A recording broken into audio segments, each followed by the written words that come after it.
இன்னைக்கு நம்ம கல்லாமை சாப்டர் பார்க்க போகிறோம். நம்ம இப்போ துறவரவியல் சாப்டரில் ஒவ்வொன்றா பார்த்துட்டு வந்துட்டுருக்கோம். போன சாப்டர் வந்து கூடா ஒழுக்கம். என்னது, நம்மளை நம்பி வராங்க இல்லையா, துறவரத்துக்கு முயல்றவங்க அவங்கள நம்பி வரவங்கள ஏமாற்றி தன் காம இச்சையை நிறைவேற்றிக்கிறது தான் இந்த கூடா ஒழுக்கம். அது பண்ணவே கூடாது அப்படிங்கிறது தான் அதில் பார்த்தோம்.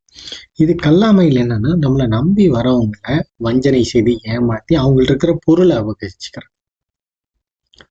ஓகேவா? அது வந்து மனுஷங்களை அபகரிச்சுக்கிறது காம எண்ணத்தினால. இது வந்து பொருளை அபகரிச்சுக்கிறது. இதுவும் கூடாது அப்படிங்கிறாரு, அதுவும் கூடாதுங்கிறாரு.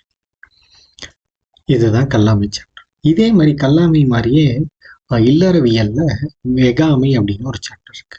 அது என்னன்னா, அடுத்தவங்களோட பொருளை கவர நினைக்கிறது, பெற அதை எப்படியாச்சும் பெற்றணும் அப்படின்னு நினைக்கிறது. ஆனா அதுக்கு என்ன டிஃபரன்ஸ் அப்படின்னா, இது நம்பி வந்தவங்களை ஏமாத்தி அதை கவர நினைக்கிறது, அது அப்படியே இருக்கிறத கவர நினைக்கிறது, அவ்வளவுதான். ஸோ இது நினைக்கிறதே செயலுக்கு உண்டானது இம்பேக்ட் அப்படின்னு வள்ளுவர் சொல்றாரு. அதனால நினைக்கிறதே தப்புப்பா அப்படிங்கிறார். இந்த ஸ்ட்ரக்சரை முதல்ல பார்க்கலாம். டோன்ட் திங்க் அபவுட் களவு. களவுன்னா என்னது? திருடுறது. அந்த அதை பத்தியே யோசிச்சிடாதப்பா அப்படிங்கிறாரு ஃபர்ஸ்ட் 2 குறள். அடுத்தது, இன்கேஸ் நீ களவு பண்ணிட்ட, திருடிட்டீங்கன்னா அதுக்கு உண்டான கான்சிக்வன்ஸ் என்ன அப்படிங்கிறத அடுத்த 2 குறள்ல சொல்றாரு. அடுத்தது பார்த்தீங்கன்னா, இந்த டிராபேக்ஸ் ஆஃப் அளவு இல்லாத தன்மை. அளவுனா இந்த நேர்மை இல்லாத தன்மை. அதனால என்ன டிராபேக்ஸ் அப்படிங்கிறத 5 குறள்ல சொல்றாரு. அடுத்தது கடைசி குறள்ல கன்க்ளூஷன் சொல்றாரு. இந்த கன்க்ளூஷன் வந்து இந்த நெகட்டிவ் வேல சொல்றாரு. இப்போ நம்ம ஒவ்வொரு குறளா பார்த்துட்டோம். டோன்ட் திங்க் அபவுட் களவு. களவு பத்தியே துளி கூட யோசிக்க கூடாது. இந்த துறவர முயற்சியில இருக்கிறவங்க களவை பத்தி யோசிக்கவே கூடாது. அடுத்தவங்களோட பொருளை எடுத்துக்கணுங்கிற எண்ணமே துளி கூட இருக்கக்கூடாது அப்படிங்கிறாரு. எல்லாமை வேண்டுவான் என்பான் எனை தோன்றும் கல்லாமை காக்கத்தன் நெஞ்சு. எல்லாமைன்னா என்னது? இகழ்றது. ஸோ உலக மக்கள்லாம் இகழ வேண்டுவான். எல்லாமைன்னா இகழாமை. அந்த பார்த்து நம்மளை சிரிக்காம இருக்கணும்னா வேண்டுவான் என்பான் அப்படின்னு நினைக்கிறவன் என்ன பண்ணணும்? எனை தோன்றும். எனை தோன்றும்னா எந்த பொருளையும் கல்லாமை, அது திருட நினைக்காத தன்மை எங்க இருக்கணும்? தன் நெஞ்சில் இருக்கணும். தன் மனசளவுல கூட அதை நினைக்க கூடாது அப்படிங்கிறத ஃபர்ஸ்ட் குறள்ல சொல்றாரு. ஸோ அந்த திருடணுங்கிற எண்ணமே மனசுல இல்லாம இருந்துச்சுன்னா யாருமே உன்னை பார்த்து இகழ மாட்டாங்க. இந்த இகழக்கூடாதுன்னு நினைச்சீங்கன்னா இதை பண்ணாதப்பா அப்படிங்கிறத முதல் குறள்ல சொல்றாரு. அடுத்த குறள்ல, உள்ளத்தால் உள்ளலும் தீதே பிறன் பொருளை கள்ளத்தால் கல்வேம் எனல். உள்ளத்தால் உள்ளலும் தீதே. உள்ளத்தால வந்து அந்த பொருளை எடுத்துக்கணும்னு நினைக்கிறோம் பத்தியா, அதுவே தீயதுப்பா அப்படிங்கிறார். பிறன் பொருளை கள்ளத்தால் கல்வும் மெனல். கல்வே மெனல்னு இருக்கு. அதை எடுத்துக்கணும். அந்த அந்த திருட்டு குணத்தால இந்த திருட்டு செயல் செய்யறத எனல் அப்படின்னா தவிர்த்துருங்க அப்படிங்கிறாரு. இது எப்படி உள்ளத்தால நினைக்கிறதே தீதுன்னு சொல்றாரு, அது மாதிரி பிறன் பொருளை அந்த திருட நினைக்கிற அந்த எண்ணத்தையே அப்படியே அடியோட விட்டுருங்க அப்படிங்கிறாரு. ஸோ இந்த ஃபர்ஸ்ட் குறளும் செகண்ட் குறளும் பார்த்தீங்கன்னா அந்த எண்ணத்தை வலியுறுத்துறாரு. அவன் ஏதாவது லேட்டஸ்டான ஃபோன் வச்சிருக்கலாம், வாட்ச் வச்சிருக்கலாம், கார் வச்சிருக்கலாம், ஏதோ ஒரு பொருள் வச்சிருக்கலாம், அது எனக்கும் வேணும் அப்படின்னு துறவரத்துல முயற்சி செய்யறவங்க நினைக்க கூட. ஏன்னா அவங்க அருளை நோக்கி மெய்யுணர்தலை நோக்கி நகர்றாங்க. அவங்களுக்கு பொருள் ரிலேட்டடான அந்த இது வந்து ஈடுபாடு இருக்கக்கூடாது அப்படிங்கிறது தான் ஃபர்ஸ்ட் 2 குறள்ல சொல்றது. அடுத்த 2 குறள்ல பார்த்தீங்கன்னா, இன்கேஸ் எடுத்துட்டீங்கன்னா என்ன கான்சிக்வன்ஸ், வஞ்சித்து பொருளை அவங்கள்ட்ட இருந்து வாங்கிட்டீங்கன்னா என்ன அவங்கள்ட்ட அடுத்த 2 குறள்ல சொல்றாரு. அதை பார்க்க போறோம். களவினால் ஆகிய ஆக்கம் விரந்து ஆவது போல கெடும். ஸோ களவினால் ஆகிய ஆக்கம். ஸோ களவு அதான் திருடுறது. ஸோ ஏமாத்தி திருடியாச்சுப்பா, நிறைய பொருள் சேர்ந்துருச்சு. ஆகிய ஆக்கம்னா இந்த செல்வம் நிறைய சேர்ந்துருச்சு. அளவிறந்து அப்படின்னா பெருகி விரிந்து இருக்கிறது இல்லையா, அளவு பெருசாகி ஆவது போல், இந்த அளவு பெருசாகி விரிவது போல இருக்கும். ஆனா எல்லாமே கெட்டுரும்பா அப்படிங்கிறாரு. எல்லாமே கெட்டுரும். பார்க்கறப்ப பெருசா தெரியும், ஒரு நாள் எல்லாமே போயிடும். அதை எப்பவுமே அதை பண்ணாதீங்க அப்படிங்கிறாரு. 4வது குறள்ல களவின் கண் கன்றிய காதல் விளைவின் கண் வியா விழுமம் தரும். களவின் கண் கன்றிய காதல் அப்படின்னா, களவு செய்யறதுல கன்றியனா மிகுந்த காதல், அதனோட விருப்பம் இருக்கிறவங்க, களவு செய்யறதுல ரொம்ப விருப்பமா இருக்கிறவங்க, அதனோட விளைவு அவுட்கம் எப்படி இருக்கும்னா வியானா கண்டிப்பா கொடுக்கும், நீங்காத அப்படின்னு அர்த்தம். வியா விழுப்பும்னா சில இடத்துல சிறப்புன்னு சொல்லியிருப்போம், இங்க வந்து கேடு தரும் அப்படிங்கிறது. ஒரே சொல்லுக்கு பல மீனிங் இருக்கு, இங்க வந்து கேடு தரும் அப்படிங்கிறது. ஸோ நீங்காத கேடு தரும். ஸோ அந்த களவுல இருக்கிற அந்த பற்று அதிகமாக களவு செய்யணும் அப்படின்னு அந்த பொருளை எடுத்துக்கணும்னு நினைச்சிங்கன்னா அதனோட அவுட்கம் வந்து கண்டிப்பாக உங்களுக்கு கேடுதான்ப்பா தரும், அதில் எந்த சந்தேகமும் இல்லை அப்படிங்கிறார். 3வது குறள்ல நம்ம பெற்றிருக்க செல்வம் வந்துட்டு விரிகிற மாதிரி விரிஞ்சு எல்லாம் குறைஞ்சிரும், அதனால அதை பண்ணாதீங்கிறாரு. இது அது மேல இருக்கிற விருப்பம், களவு செய்யணுங்கிற விருப்பம் அதிகமா இருந்துச்சுன்னா அது கண்டிப்பா தீங்கு தான் கொடுக்கும், வேற எதுவும் கொடுக்காதுப்பா அப்படிங்கிறாரு. ஸோ இதுதான் கான்சிக்வன்ஸ். அதனால களவை தயவு செய்து விட்டுருங்கிறாரு. அடுத்து வர 5 குறள்ல என்ன சொல்றாருன்னா, த டிராபேக்ஸ் ஆஃப் அளவு, த நேர்மை இல்லாத தன்மை. அது எப்படி இருக்குன்னு பார்க்கலாம். அருள் கருதி அன்புடையார் ஆதல் பொருள் கருதி பொச்சாப்பு பார்ப்பார் கண் எல். பொச்சாப்பு அப்படின்னா மறதின்னு அர்த்தம். அருள் கருதி அன்புடையார் ஆதல், அது அடுத்தது பார்க்கலாம்.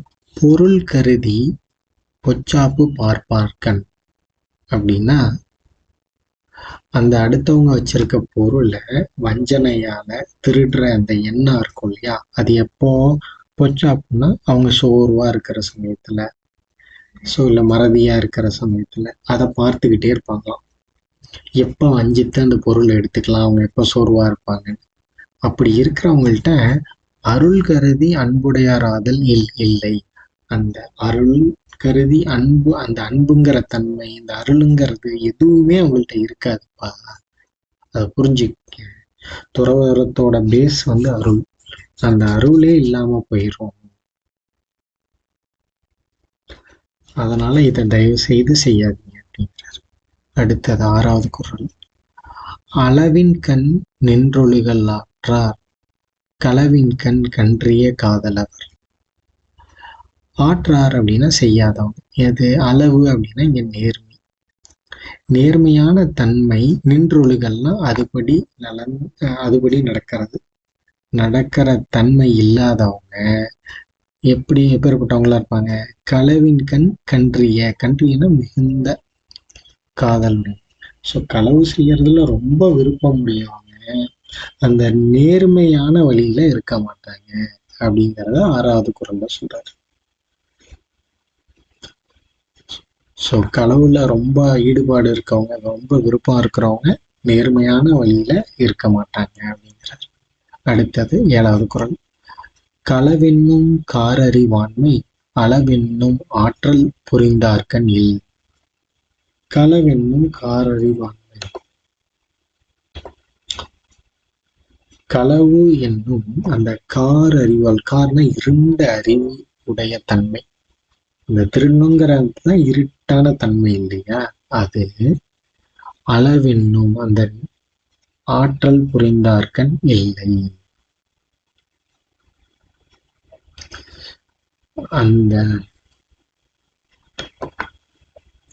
அந்த களவுங்கிற அந்த இருண்ட அறிவு இருக்கிறவங்க இந்த நேர்மை, இந்த அளவு என்னும் ஆற்றல் புரிந்தார்கண் இல்லை. அந்த நேர்மைங்கிற தன்மை இல்லாதவங்களா தான் இருப்பாங்க அப்படிங்கிற. இது மேலையாருக்கு சொல்லியிருக்கிறது இந்த நேர்மை இல்லாதவங்களா தான் இருப்பாங்க, இந்த களவு மேல ஈடுபட்டிருக்கவங்க. இதுவும் களவுங்கிற அந்த அந்த இரண்டு அறிவு இருக்கிறவங்க நேர்மைங்கிற இதுல இருக்க மாட்டாங்க, பொருந்தி வாழ மாட்டாங்க இல்லைன்னு சொல்றாரு. அடுத்த 8வது குறள், அளவறிந்தார் நெஞ்சத்து அறம் போல் நிற்கும் களவறிந்தார் நெஞ்சில் கரவு. அளவறிந்தார், இந்த நேர்மையை அறிஞ்சிருப்பாங்க இல்லையா, நடுநிலைமையோட நேர்மையோட இருக்கிறவங்களோட நெஞ்சில அறம் எப்பவுமே இருக்கும், அதை எப்பவுமே நிற்கும். அது போல களவறிந்தார், இந்த திருடுற எண்ணம் இருப்பாங்க இல்லையா, அவங்க நெஞ்சில எப்பவுமே கரவு. கரவுன்னா அந்த வஞ்சனை, வஞ்சனைன்னா அந்த ஏமாத்துற குணம் எப்பவுமே இருக்கும். அதை புரிஞ்சுக்குங்கப்பா அப்படிங்கிற. தயவு செய்து அதை விட்டுருங்க அப்படிங்கிறார். அடுத்த குறள் பார்த்தீங்கன்னா, அளவல்ல செய்து ஆங்கே வீவர் களவல்ல மற்றைய தேற்றாதவர். அளவல்லன்னா இந்த நேர்மையான வழியில செய்து, ஆங்கே வீவர், வீவர்னா கெடுவர்னு அர்த்தம். களவல்ல மற்றைய தேற்றாதவர், களவு இல்லாம மற்ற நல்ல குணங்களும் தேற்றாதவர்னா இல்லாதவங்க. களவில்லாத மற்ற நல்ல குணங்கள் எதுவும் இல்லாதவங்க அளவல்ல செய்து ஆங்கே வீவர், அந்த நேர்மை இல்லாத அந்த தன்மையினாலே கெடுவாங்க அப்படின்ற. ஸோ இதுதான் அந்த 5 குறளும் என்ன சொல்றாருன்னா, இந்த களவுங்கிற இதை விட்டுருங்கப்பா, அது இருந்ததுனாலே உங்கள்கிட்ட அறம் இருக்காது, அந்த நேர்மை இருக்காது, எதுவுமே இருக்காதுப்பா. அவன் எந்த பொருளோ வச்சுட்டு போறான், அதை விட்டுருங்க, அதை வஞ்சித்து அதை பெறணும்னு மட்டும் நினைக்காதீங்க அப்படிங்கிறார். இது இவ்வளோ டிராபேக்ஸ் இருக்குப்பா அப்படிங்கிறார். அடுத்து ஃபைனலா கன்க்ளூஷன் சொல்றாரு, அது நெகட்டிவ் வேல சொல்றாரு. கல்வாருக்கு தள்ளும் உயிர்நிலை கல்லாருக்கு தள்ளாது புத்தேல் உலகு. நம்ம ஏற்கனவே பார்த்திருக்கோம் புத்தேல் உலகுன்னா என்ன அப்படின்ட்டு. புத்தேல் உலகுன்னா இந்த விருந்தினரோட உலகு அப்படின்னு ஏற்கனவே முன்னாடி அந்த சாப்டர்ல பார்த்திருக்கோம். தள்ளும் அப்படின்னா என்னதுன்னா, தள்ளு தடுமாறுதல், விழுதல், இல்லை நீங்குதல், அந்த மாதிரியான அர்த்தம் தள்ளும். களவு செய்வாருக்கு தள்ளும் உயிர்நிலை அப்படின்னா, களவு செய்வாருக்கு அந்த உயிர் வாழும் வாழ்வு தவறி போகும்னா நீங்கும், உயிர் வாழ்ற வாழ்க்கையே நீங்கிரும் அப்படின்னு சொல்றாரு. கல்லாருக்கு அந்த களவு செய்யாதவங்களுக்கு தள்ளும்னா என்னது, தள்ளாதுன்னா என்னது, தள்ளாதுன்னா தவறாது. புத்தேல் உலகம், அந்த களவு செய்யாம இருக்கிறவங்களுக்கு நிச்சயமா அந்த விருந்தினர் உலகத்துல செல்றதுக்கு உண்டான வாய்ப்பு கிடைக்கும், அவங்க நல்லா இருப்பாங்க. களவு செய்யறவங்க உயிர் வாழ்றதுக்கு தவறி போகும், அது இருக்கிற உயிர் நீங்கிரும் அப்படிங்கிறதான் சொல்றாரு. ஸோ அதனால இந்த தவறை செய்யாதீங்கப்பா அப்படின்னு நெகட்டிவ் சொல்றாரு. ஸோ கள்ளத்தனத்தை விட்டுருங்க, அது இல்லறத்துக்கும் சரி துறவரத்துக்கும் சரி ரெண்டுக்குமே இன்சிஸ்ட் பண்றாரு. அதான் அப்படின்னா என்ன அர்த்தம்னா, அது அவ்வளோ முக்கியம்னு அர்த்தம். ஸோ அடுத்தவன் பொருளுக்கு ஆசைப்பட்டு அதை எடுக்கணும்னு மட்டும் நினைச்சிடாதீங்க, அது வஞ்சனையால்னா என்ன ஏமாத்தி எடுக்கணுங்கிறத நினைக்காதீங்க. பொருளையும் நினைக்க கூடாது, பர்சனையும் நினைக்க கூடாது. வஞ்சனையால ஒரு பர்சனை கவரணும் அப்படிங்கிறதையும் நினைக்கணும், அதை கூட ஒழுக்கத்துல பார்த்தோம். அதே மாதிரி அங்க பிறனில் விளையாமையில பார்த்தோம். ஸோ ரெண்டுமே முக்கியம், இதை எப்பவுமே மனசுல வச்சுக்கங்கப்பா அப்படிங்கிறாரு. அடுத்த சாப்டர் வாய்மை, அதை பார்க்கலாம் நெக்ஸ்ட். தேங்க்யூ, நன்றி, வணக்கம்.